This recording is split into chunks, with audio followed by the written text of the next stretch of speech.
مثال کے طور پر آپ عطر بنو جو عطر بیچتا ہے اس سے دوستی کرو گے، اس کے ساتھ رہو گے، اگر آپ عطر نہ بھی لگاؤ گے تو آپ کے بدن سے بھی خوشبو آئے گی. اور جو لوہار ہے جو آپ کے مٹی میں رہتا ہے اس کی دوستی کرو گے، آپ وہ کام نہ بھی کرو تو آپ کی چنگاریاں آپ کے بدن پر لگ جائیں گی، آپ کا کپڑا جل جائے گا. صحبت ہمیشہ اچھوں کی ہونی چاہیے. اس کا جو وزیر تھا حامان وہ کہتا بادشاہ سلامت، آپ تو خدا ہیں، آپ کو موسیٰ کے رب پر ایمان لانے کی کیا ضرورت ہے؟ آپ ایسے نہ کرو، اگر آپ ایسے کرو گے بنی اسرائیل آپ کو دھکے مارے گی، آپ کی مخالفت کرو گی. وہ ہمیشہ اس کو چڑھاتا فرعون کو ہمیشہ چڑھاتا. اور فرعون کے اندر بہت تین باتیں بہت اچھی تھی. کتابوں میں لکھا ہوا ہے اللہ نے جو اسے مہلت دی، اتنے سال تک کتنا لمبا جو عرصہ وہ بادشاہت پر قائم رہا ہے، اس نے حکومت کی ہے، تو اس کی وجہ یہ ہے تین اچھی خصلتیں اس کے اندر تھیں. سب سے پہلے یہ کہ وہ مسکینوں کو کھانا کھلاتا تھا، غریبوں کے ساتھ میں. حالانکہ ظلم اپنی جگہ ہے مگر مسکینوں کو روزانہ اپنے لنگر چلایا کرتا تھا، کھانا کھلایا کرتا. ایک یہ عادت اس کی بہت اچھی تھی. اور دوسرا وہ اس کے چہرے پر داڑھی تھی، چونکہ چہرے پر داڑھی سجانا سنت ہے. بعد میں نبی علیہ السلام کی تو بہترین سنت یہ کہلائی جانے والی تھی. اس کے چہرے پر داڑھی تھی، اس نے اپنے چہرے پر داڑھی سجایا. اور داڑھی میں کنگھی کرنا بھی سنت ہے، تو وہ روزانہ یا ہفتے میں کئی مرتبہ اپنے چہرے پر کنگھی کیا کرتا تھا. یہ تین چیزیں ایسی تھی جس کی وجہ سے بعض علماء فرماتے ہیں، بعض نے انکار بھی کیا ہے، اللہ نے اسے اتنی لمبی مہلت دی ہے کہ وہ ظالم بن کر بیٹھا رہا. اب جب اس کو اللہ کی طرف سے پکڑ آنی تھی، جب اللہ سے پکڑنے والے تھے، تو اللہ نے ان تین خصلتوں کو اس سے پہلے چھینا ہے. ان تین عادتوں کو سب سے پہلے اللہ نے اس سے چھینا ہے کہ حامان کمبخت جا کر کہنے لگا بادشاہ سلامت کہیں ایسا نہ ہو آپ ہزاروں لوگوں کو کھانا کھلاتے ہیں، کھلاتے کسی سال قحط پڑ جائے، اگر بارش نہ ہو قحط پڑ جائے، لوگ مطالبہ کریں گے، اگر آپ ابھی کھلا کر ختم کریں گے تو قحط کے زمانے میں کیا کریں گے؟ اس لیے آپ روکے رکھو، جمع کر رکھو. اسی لیے اللہ کے نزدیک جو جمع کر رکھتا ہے، خرچ نہیں کرتا، اللہ کو بڑا غصہ آتا ہے. یہی بنی اسرائیل کی قوم آگے آئے گا. جب اللہ نے منت سلوہ کھلا رہے تھے آسمانوں سے، اللہ تبارک و تعالیٰ نے کھلا رہے تھے، تھوڑی 3-4 آیتوں کے بعد میں آئے گا، تو یہ قوم کے اندر حرص آ گئی، بچا کر رکھنے لگے، گوشت کو جمع کر رکھنے لگے. تو اللہ تبارک و تعالیٰ نے گوشت کے اندر سڑنے کا مادہ رکھا. اس سے پہلے گوشت خراب نہیں ہوتا تھا. علماء فرماتے ہیں تفسیر مدنی کے اندر لکھا ہوا ہے کہ بنی اسرائیل کی کمبخت قوم اگر جمع کر نہ رکھتی تو اللہ کبھی گوشت کو سڑاتے نہیں. اور حضرت حوا علیہ السلام وہ پھل نہ کھاتی تو عورتوں کے اندر بے وفائی نہیں آتی تھی. بنی اسرائیل نے جمع کر کے رکھا، اس لیے جو چیز جمع کر کے رکھی جاتی ہے کھانے کی، اس کے اندر خود بخود بدبو پیدا ہو جاتی ہے اور خراب ہونا شروع ہو جاتی ہے. اور عورتوں کے اندر بے وفائی اس لیے آئی کہ جو چیز منع کی گئی تھی حضرت حوا نے کھا لیا. ہو سکتا ہے کہ نظام کائنات کا چلانا تھا، مگر بعض علماء کہتے ہیں، بعض مفسرین بھی کہتے ہیں کہ اگر وہ نہ کرتے تو عورتوں کے اندر بے وفائی نہ ہوتی، تمام کے تمام وفادار ہوتی. الغرض تو بات چل رہی تھی.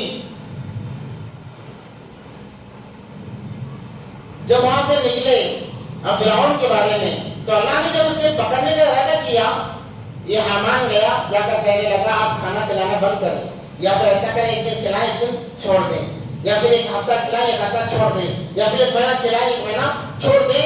اس سے آپ کے گڑانوں میں اناج جمع رہے گا، لوگ بھی کھائیں گے اور آپ اپنے آپ کو خدا ویسے ہی بنائے رکھیں گے. تو جس کی وجہ سے اس نے کہا کہ بہت بہترین مشورہ ہے، اس نے اس پر عمل کیا تو لوگوں کو کھلانا، مسکینوں کی مدد کرنا یہ بند ہو گیا، یہ نعمت چھین گئی. اب دوسری نعمت اس کی داڑھی تھی. وہ کہنے لگا حامان آپ بادشاہ ہیں، آپ خدا ہیں، آپ کا کچھ انداز الگ ہونا چاہیے، آپ کا حلیہ الگ ہونا چاہیے. فرعون نے کہا کیا حلیہ ہونا چاہیے؟ اس نے کہا آپ کی داڑھی میں ہیرے موتی جواہرات چنے جائیں تاکہ جب سورج کی روشنی آپ کے چہرے پر پڑے تو آپ کا چہرہ روشن ہو جائے، آپ کا روپ لوگوں پر جمع رہے. اس لیے آپ ایک کام کیجئے کہ داڑھی کو کٹا دیجئے. کیا کیجئے؟ داڑھی کو کاٹ دیجئے اور بالکل چھوٹی داڑھی رکھیے اور اس کے اندر ہیرے موتی چنوا لیجئے. تو فرعون نے ویسے ہی کیا کہ داڑھی کو کاٹا اور ہیرے موتی چنوا لیے تاکہ میں خوبصورت نظر آؤں. تو یہاں پر ایک وقت میں دونوں خصلتیں سے نکل گئی. ایک تو داڑھی کاٹ دی گئی اور دوسرا جو کنگھی کرنا تھا وہ بھی ختم ہو گیا. اب اس کے بعد میں اللہ تبارک و تعالیٰ نے کہا کہ اب اسے پکڑیں گے اور اس کو ڈبو دیا دریا کے اندر. جب اور یہ تمام واقعہ بنی اسرائیل کی قوم دیکھ رہی تھی. تمام کا تمام واقعہ بنی اسرائیل کی قوم دیکھ رہی جس کا تذکرہ ہو رہا ہے. وَإِذْ وَعَدْنَا مُوسَىٰ 40 لَيْلَةً ثُمَّ اتَّخَذْتُمُ الْعِجْلَ مِن بَعْدِهِ وَأَنْتُمْ ظَالِمُونَ. اب انہیں کہا گیا کہ تمہیں جانا ہے فلسطین بیت المقدس کی طرف. وہاں پر جانا ہے. وہاں پر جانے سے پہلے وہاں پر ایک قوم آباد تھی, قوم عمالقہ جیسے کہتے ہیں. تمہیں ان سے لڑنا ہے, لڑ کر انہیں وہاں سے نکالنا ہے. جیسے میں نے کہا کہ وہ کہنے لگے وہ تو بڑے طاقتور ہیں, ہم کیا ان سے مقابلہ کریں گے. تو انہی کے لوگوں کے ذریعے سے یہ بشارت ملی کہ وہ تو بزدل ہیں. تو جب انہیں بتایا گیا کہ وہ تو بزدل قوم ہے, آپ جا کر ذرا حرکت تو کرو, اللہ کی مدد آپ کے ساتھ میں ہوگی. تو یہ قوم کہنے لگی اگر وہ اتنے بزدل ہیں, اذهب انت وربك فقاتلا انا هاهنا قاعدون, آپ جاؤ اپنے خدا کے ساتھ میں, ہم یہیں پر کھڑے رہیں گے, ہم یہاں پر بیٹھ کر تماشا دیکھیں گے. آپ جاؤ لڑو, جب لڑائی ہو جائے تو ایک مسکال دے دینا یا ایک خط بھیج دے دینا, ہم آ جائیں گے. تو اللہ تبارک و تعالیٰ نے اس نافرمانی کے باوجود, اب دیکھو اس سے پہلے اتنی نعمتیں بھی کہ فرعون سکندر سے نکالا گیا, دریا کو پار کرایا گیا, اتنے انعامات ملنے کے باوجود جب ان سے کہا گیا کہ لڑو, کہنے لگا ہم لڑنے والے نہیں ہیں. تو اللہ تبارک و تعالیٰ نے اس نافرمانی کی وجہ سے ایک بڑے میدان میں, جسے میدان تی کہا جاتا ہے, میدان تی جسے کہتے ہیں کہ حیران اور پریشان جس جگہ انسان ہوتا ہے اس چیز کو تی بھی کہتے ہیں, کہ ایسا میدان تھا. تو اللہ تبارک و تعالیٰ نے اس قوم کو 40 سال تک اس میدان میں رکھا سزا کے طور پر کہ پڑے رہو یہاں پر. تم وقت جب تمہیں نعمت ملتی ہے تو وعدہ کرتے ہو, جب ذرا تم پر بنا آتی ہے تو فوراً انکار کر دیتے ہو. عجیب قوم تھی, اسی لیے آپ کو جہاں بھی تذکرہ آئے گا بنی اسرائیل کا تذکرہ آئے گا. اور نبی پاک صلی اللہ علیہ وسلم کی حدیث ہے, قیامت کے قریب, قرب قیامت کے قریب بنی اسرائیل کی جتنی خرابیاں تھی وہ اس امت میں آئیں گی. بنی اسرائیل کے قوم میں جتنی خرابیاں تھی وہ اس قوم میں آئیں گی. وہ یہاں تک کہ انہوں نے اللہ کا بھی انکار کر دیا. ایک مرتبہ کیا ہوا, اسی معنی میں تیسری آیت میں آئے گا, اور انہوں نے کہا اے موسیٰ تم تو کہتے ہو تم نبی ہو, ذرا ہمیں بھی تو بتاؤ تم اللہ سے کیسے بات کرتے ہو تاکہ ہمیں بھی یقین ہو جائے, ہم عمل کریں. موسیٰ علیہ السلام 70 لوگوں کو لے کر نکلے اور جا کر وہاں کوئی دور پر بات کرنے لگے, اور نظام اللہ نے ایسا بنایا کہ یہ لوگ بات سن رہے تھے اللہ تبارک و تعالیٰ کی. یہ پہلی قوم تھی جنہوں نے دنیا کے اندر اللہ کی بات کو سنا ہے. جب موسیٰ علیہ السلام بات کر کے آئے تو کہنے لگے اے موسیٰ ہم تو ماننے والے نہیں ہیں, ہو سکتا ہے تم ابر کے اندر چلے گئے تھے اور تم جا کر وہاں سے تم خود بات کیے ہوگے اور کہہ رہے ہو یہ اللہ کی آواز ہے. آپ اللہ کو بتاؤ, جب ہم اپنی آنکھوں سے اللہ کو دیکھیں گے تب ہم مانیں گے. تو یہ قوم بڑی خطرناک قوم تھی. تو نبی پاک صلی اللہ علیہ وسلم نے فرمایا جیسے انہوں نے اللہ کا انکار کیا, آج بھی اس امت میں اللہ کا انکار کرنے والے ہیں. کہتے ہیں کہ بھئی موت کے بعد حالات کس نے دیکھے, جہنم یہ بیکار بات ہے, جنت نعوذ باللہ بیکار بات ہے. انکار کرنے والے آج بھی موجود ہیں. یہاں تک نبی پاک صلی اللہ علیہ وسلم نے فرمایا اگر بنی اسرائیل میں کسی انسان نے اپنے ماں سے زنا کیا ہوگا, اس امت میں بھی ایک انسان اپنے ماں سے زنا کرے گا. یعنی جو برائیاں اس قوم میں تھی قرب قیامت اس امت میں بھی وہ برائیاں پائی جائیں گی. اور ایک کے بعد دیگر برائیاں سامنے آ رہی ہیں. تو اللہ نے میدان تی کے اندر 40 سال تک انہیں رکھا سزا کے طور پر, اور ایسا نظام بنایا وہ رات بھر چلتے, چلو ہم اپنی جگہ چلے جائیں گے, مصر کو چلے جائیں گے یا دوسری جگہ چلے جائیں گے, رات بھر سفر کرتے. جب صبح ہوتی, جب چیزیں نظر آنے لگتی تو جہاں سے نکلے تھے وہیں پر ہوتی. تو اللہ نے انہیں گھمایا پریشان کر دیا. اب وہ وہاں پر ہمیشہ وہ وہی گھومتے رہے. تو اللہ تبارک و تعالیٰ موسیٰ علیہ السلام سے خطاب ہو کر موسیٰ علیہ السلام کو اللہ نے بلایا کتاب دینے کے لیے.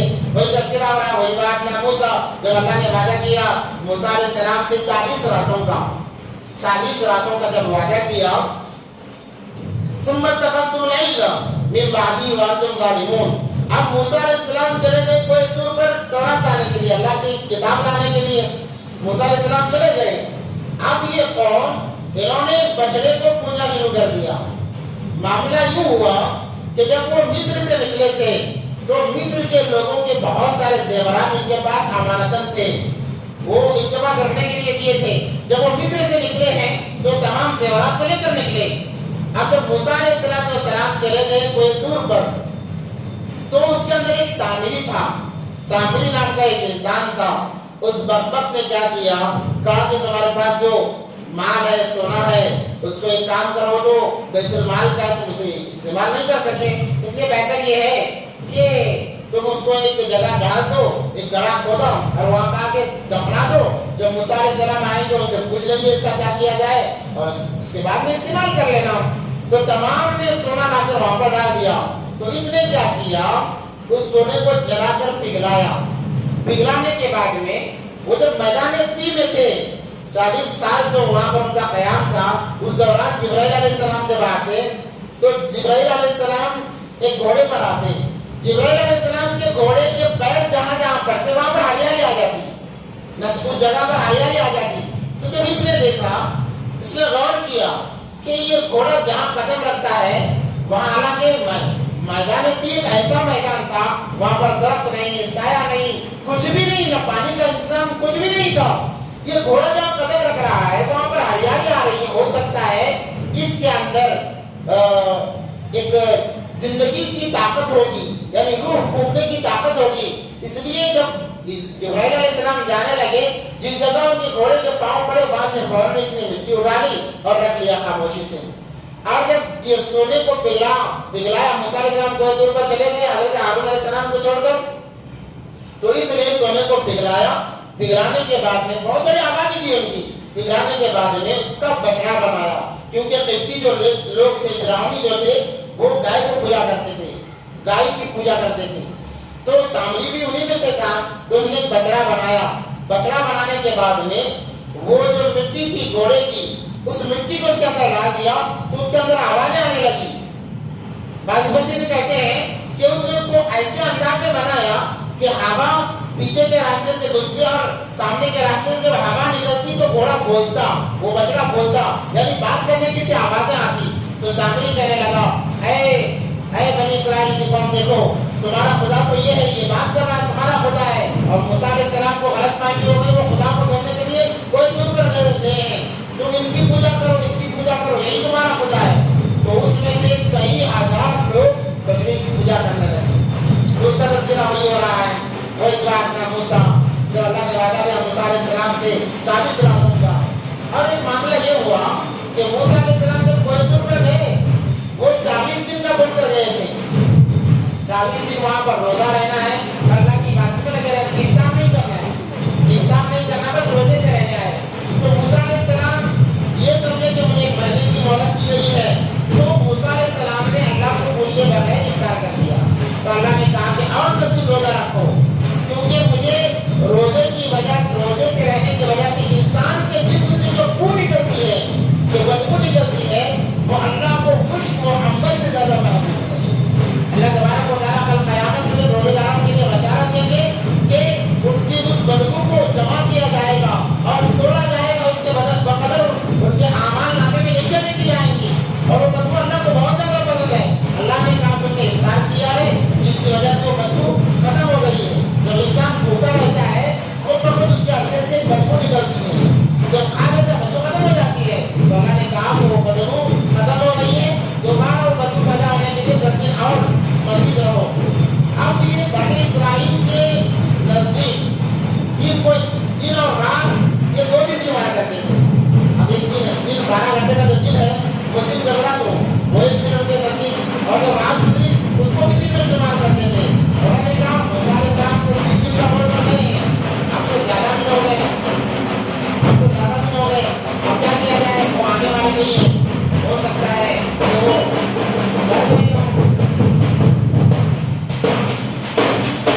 تو وہ قوم کہنے لگی، سامری کہنے لگا کہ موسیٰ علیہ السلام وعدہ کر کے گئے تھے، اب مہینہ ہو گیا وہ آئے نہیں ہے، ہو سکتا ہے کہ مر گئے ہوں گے، اب وہ خدا کی تلاش میں جا کر خود ہی مر گئے ہیں، اب تمہارا خدا یہی ہے، تم اس کی پوجا کرو۔ تو انہوں نے ثم اتخذتم العجل، عجل کہتے ہیں بچڑے کو خدا بنا لیا، اس کو پوجنے لگے، من بعد وانتم ظالمون، جب تم نے بچڑے کو پوجا بنا لیا تم نے ظلم کیا ہے، ثم عفونا عنکم من بعد ذلك لعلکم تشکرون۔ اب معاملہ یہ ہوا کہ جب موسیٰ علیہ السلام آئے تو دیکھا تقریباً 70,000 سے زیادہ لوگ مرتد بن گئے، جیسے عباس کہتے ہیں 40,000 سے زیادہ لوگ مرتد ہو گئے، بچڑے کو پوجنے لگے۔ موسیٰ علیہ السلام جب آئے غصہ آ گیا ان کو، وہ اپنے بھائی ہارون کے پاس گئے اور ان کے داڑھی کے بال پکڑ کر کھینچنے لگے کہ تم کیا کر رہے تھے؟ ہارون علیہ السلام معذرت چاہنے لگے اور کہا کہ سامری نے یہ معاملہ کیا ہے، میں تو مجبور، میں نے جتنوں کو میں بچا سکتا تھا بچا لیا۔ کہتے ہیں کہ 12,000 ہی باقی رہے بس، ورنہ تمام کے تمام مرتد ہو گئے۔ اب موسیٰ علیہ السلام کو بڑا غصہ آیا، اللہ کی طرف سے وحی آئی کہ جنہوں نے ظلم کیا ہے ان کے ساتھ ان کو سزا دی جائے گی، ان کو بدلہ دیا جائے گا۔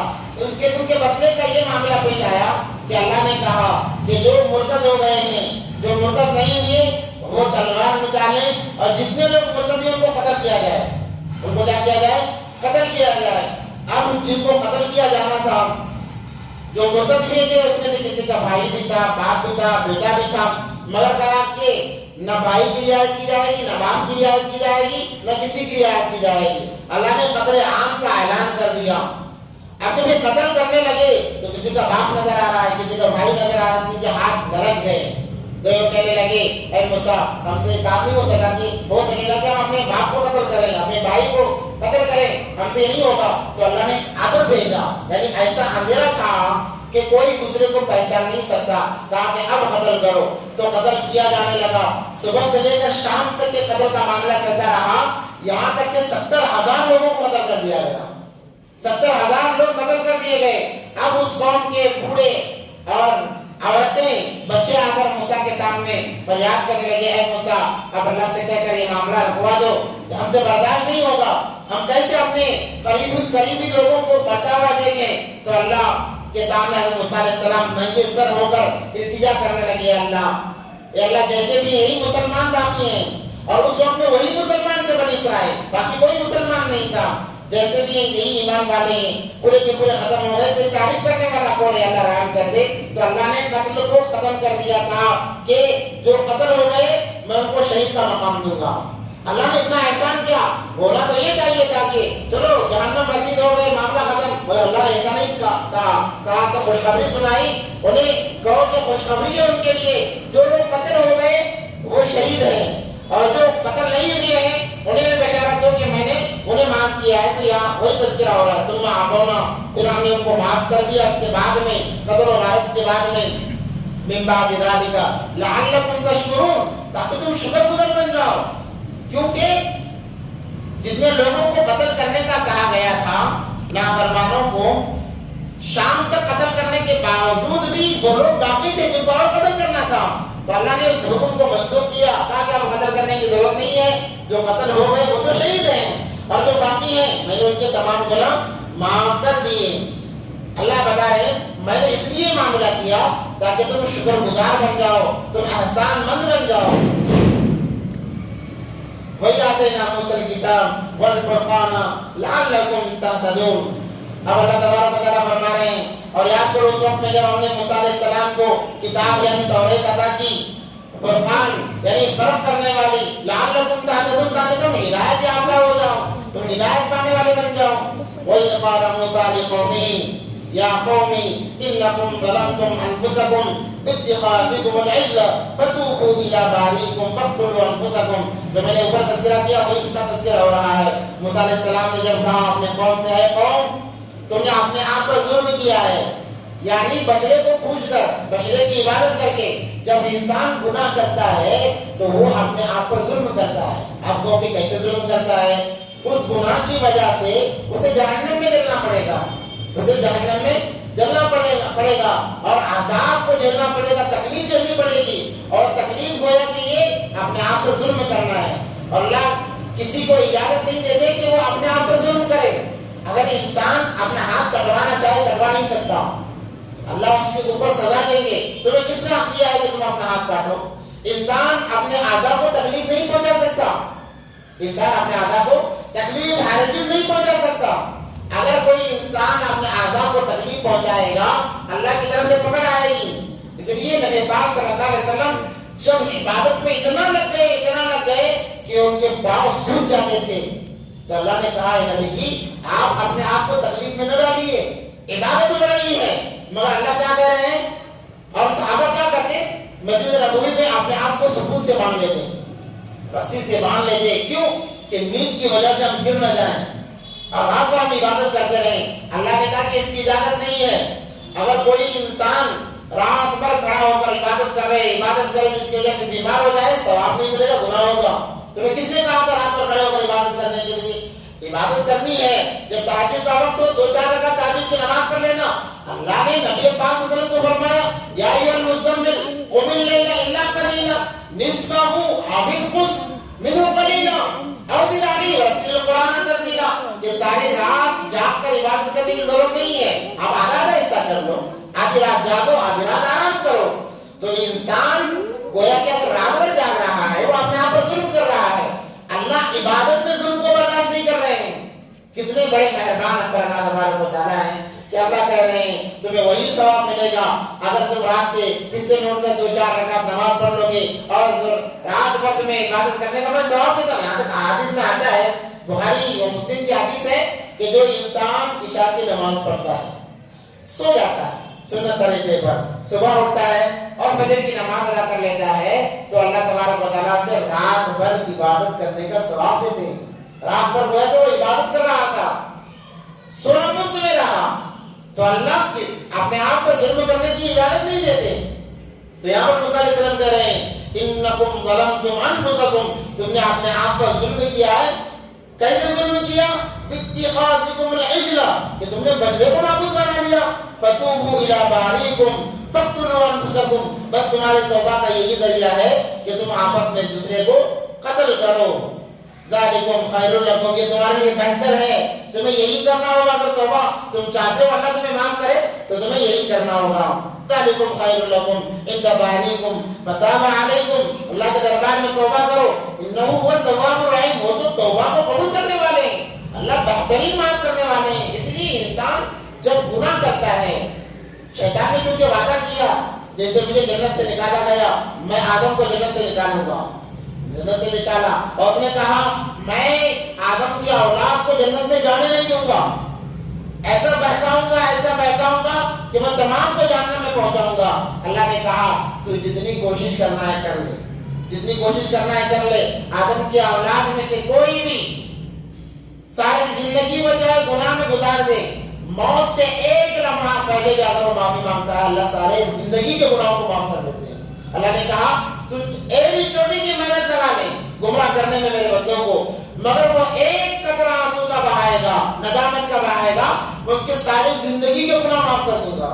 اس لیے شیطان جب کسی کی موت آتی ہے بڑا چوکنا رہتا ہے. ساری زندگی جو اس نے محنت کی اس انسان پر, اس سے زیادہ وہ موت کے ایام میں محنت کرتا ہے کہ انسان بغیر کلمے کے جائے اور جہنم میں جائے. اس لیے کسی کو نزاع کی حالت ہو, کیفیت ہو, اس کے سامنے سورہ یاسین پڑھا جائے, اس وجہ سے کہ سورہ یاسین قرآن کا دل ہے, اللہ کو بہت زیادہ محبوب ہے. اللہ اس کی برکت سے روح نکلنے میں آسانی پیدا فرمائیں گے, اور اس کے سامنے کلمے کا ورد کیا جائے, کلمے کو زور زور سے پڑھا جائے. یہ کہا نہیں جائے کہ تو پڑھ, ایسا نہیں, بلکہ اس کے سامنے زور زور سے لا الہ الا اللہ پڑھا جائے تاکہ وہ سن کر اس کے زبان پر وہ الفاظ آ جائیں, کیونکہ اس وقت میں اس کا ذہن دماغ ایک جگہ پر نہیں رہتا. ایک عجیب کیفیت ہوتی ہے, جو اس کے کانوں میں آواز جائے گی وہی اس کے زبان پر آئے گا. اس لیے زور زور سے وہ کلمے کہے جائیں. اگر اس کے زبان پر کلمہ پڑھنے کے لیے لا الہ بھی آ جائے وہ کامیاب ہو جائے گا, وہ کامیاب ہو جائے گا. یہ دو چیزیں کرنے کی ہیں, مگر ہمارے لوگ کیا کرتے ہیں, دیکھا جیسے ہی تکلیف جا کے رونا شروع کر دیتے ہیں, چیخنا چلانا پیٹنا شروع کر دیتے ہیں. یہ مرنے والوں کے ساتھ میں زیادتی ہے, زیادتی. آپ کسی کو بھی تکلیف میں دیکھو تو سب سے پہلے کلمے کا ورد کرو, موت کا کوئی بھروسہ نہیں ہے، ہو سکتا ہے اس کا آخری وقت ہو، کلمے کا عبرت کرنا چاہیے. اگر حیات ہوگی، زندگی ہوگی، اللہ زندگی دیں گے، اگر زندگی نہیں تو ایمان پر اس کا خاتمہ کریں گے. اگر اس کی زبان سے کچھ نہ بھی نکلے مگر اس کا دل چاہ رہا ہے کہ میں پڑھوں، تب بھی اللہ تبارک و تعالیٰ سے معاف کر دیتے ہیں.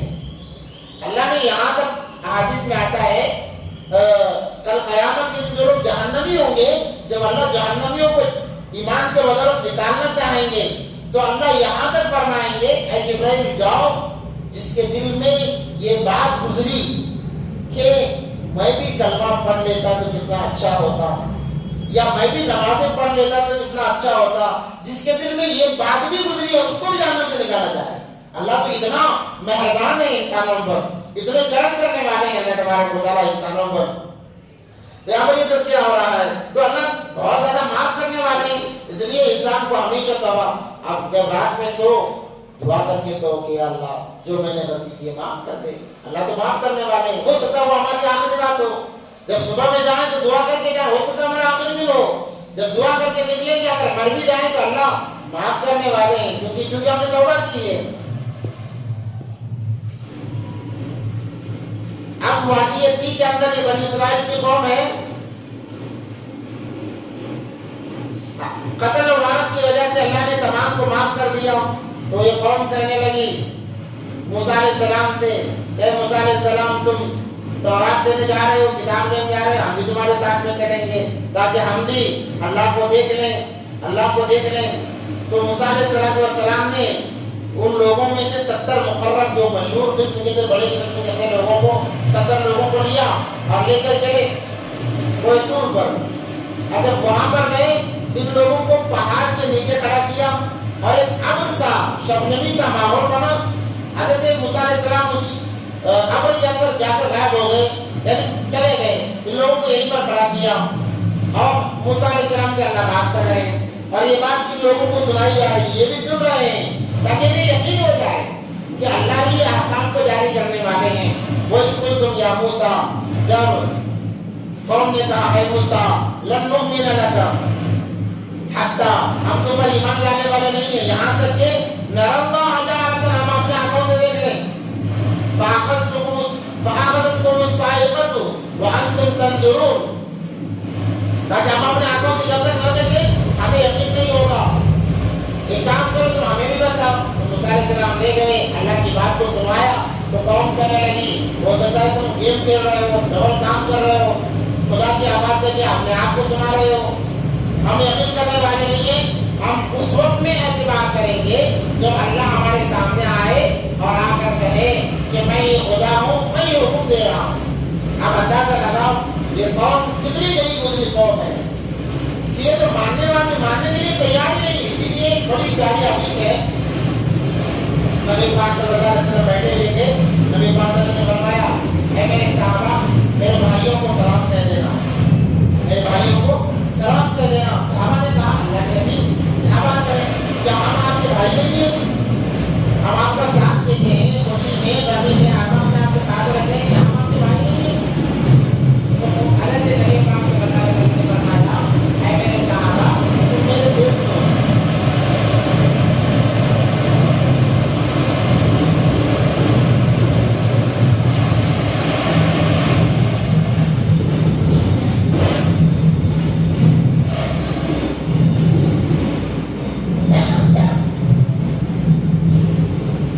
صلی اللہ علیہ وسلم نے فرمایا اے میرے صحابہ تم میرے دوست ہو، میرے بھائی نہیں ہو. صحابہ نے مجھے آپ کے بھائی کون ہے؟ تعجب ہوتا ہے نا، ایک انسان کسی کے سامنے زندگی لگا رہا ہے، ان کے اشاروں پر اٹھ رہا ہے، بیٹھ رہا ہے اور احکام کر رہا ہے.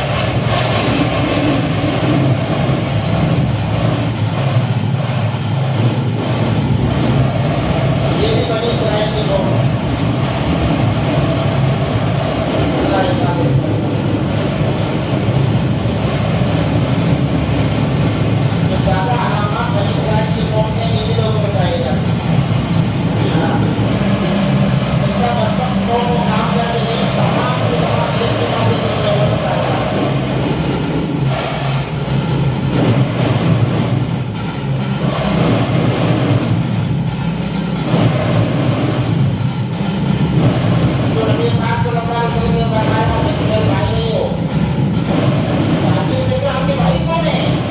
نبی پاک صلی اللہ علیہ وسلم نے فرمایا میرے بھائی وہ ہیں کہ جو مجھے دیکھے بغیر میرے باتوں کو من فعن تسلیم کریں گے. تم تو مجھے دیکھ رہے ہو, میری باتوں کو سن رہے ہو, اور تم نے فتوحات کو دیکھا ہے, اللہ کی مددوں کو دیکھا ہے, اللہ کی مددوں کو تم نے دیکھا ہے, مگر ایک قوم ایسی ہوگی جنہوں نے مجھے دیکھا نہیں ہوگا, مگر میری بات کو ایسا تسلیم کرو گے جیسا تم دیکھ کے تسلیم کرتے ہو. وہ میرے بھائی ہیں, تم ان کو میرا سلام کہنا, تم ان کو میرا سلام کہنا. صحابہ نے پوچھا اللہ کے نبی وہ اتنے جب مقدس اور مقرب ہیں تو کیا ان کے اعمال ہم سے بڑھ جائیں گے؟ ان کے عمل جو عمل کرتے ہیں ان کا عمل ہم سے زیادہ ہو جائے گا؟ تو ایک روایت میں آتا ہے نبی پاک صلی اللہ علیہ وسلم نے فرمایا تم 10 صحابہ 10 لوگ مل کر جو عمل کرتے ہو اس امت کا ایک فرد جب عمل کرے گا تمہارے 10 کے بدل میں ثواب ملے گا. صحابہ جو عمل کرتے ہیں 10 صحابہ مل کر جو عمل کرتے ہیں یہ امت ایک انسان وہ عمل کرے گا تو 10 صحابہ کے بدل میں ثواب ملے گا. اس کا مطلب یہ نہیں کہ یہ لوگ صحابہ سے بڑھ جائیں گے, کوئی انسان کسی صحابی سے بڑھ نہیں سکتا. یہاں تک کہ شیخ عبد القادر جیلانی رحمۃ اللہ علیہ سے ساری دنیا بھر دی جائے, ساری دنیا بھر دی جائے, تب بھی وہ تمام کے تمام دنیا کے شیخ عبد القادر جیلانی مل کر صحابہ جو جہاد میں گئے تھے گھوڑے پر سوار ہو کر گھوڑا دوڑنے کی وجہ سے جو ناک سے گندگی نکلی تھی تمام دنیا کے شیخ عبد القادر جیلانی مل کر اس گندگی کا مقابلہ نہیں کر سکتے. صحابی کو بہت دور کی بات ہے, فضیلت کو بتایا اور نبی پاک صلی اللہ علیہ وسلم نے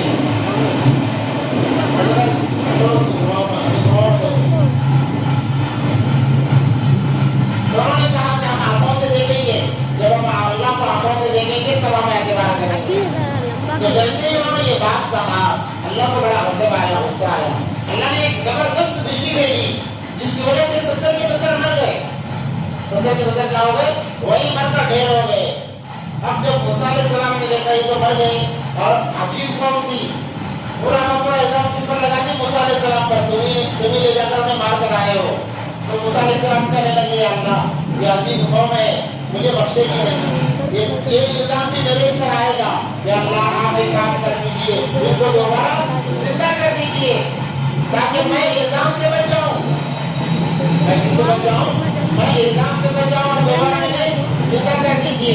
تو اللہ تبارک و تعالیٰ نے حضرت موسیٰ علیہ السلام کی آمداری پر, ان کے فریاد پر دوبارہ ان 70 لوگوں کو زندہ کیا. اسی کا تذکرہ ہو رہا ہے. ثم بعثناکم, پھر ہم نے ان کو زندہ کیا من بعد موتکم.